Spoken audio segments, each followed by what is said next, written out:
الرحيم. maanta oo Arbacaha bisha koobaad labiyo toban tahay waa sanadka 2022. maanta waxaan soo qaadanaynaa heestii yare gaabnayd in kaga hadlayay waana jacbur heesta yari. haddaan ii bilaabay heestii bismillaahi raxmaani raxiim. ilaah wax sanaga dhawaaji. waxaa la isku xardhaa huruud, gabdhuhu dabtaan guud, sama lagu cunaa cuud, gabana wadaagaan quud, caani iyo dhammaanfuud, arli nabad iyo xuduud, laga xakameeyey baaruud, ee mahad hanu celino waduud, iyo intii gelisay aqli iyo cudud ee dhabtii nooga geegtay loo.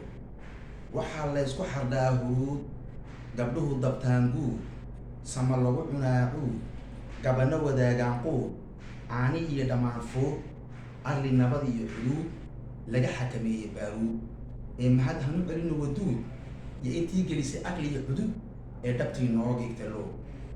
waxaa lagu xasilaa sujuud, golaha lagu sooraa ufuud, run loo dhaqaa hoos iyo duul, habluhu maraan socduud, hagarlii u dhaqaan dusuud, arli nabad iyo xuduud, laga xakameeyey baaruud, ee mahad hanu celino waduud, iyo intii gelisay aqli iyo cudud ee dhabtii nooga geegtay loo.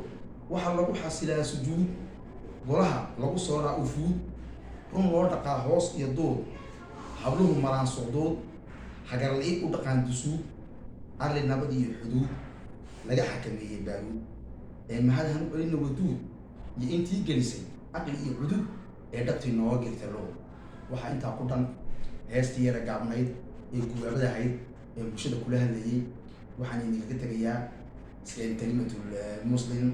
السلام عليكم ورحمة الله وبركاته وبردا وسلاما وبلا انتفاع.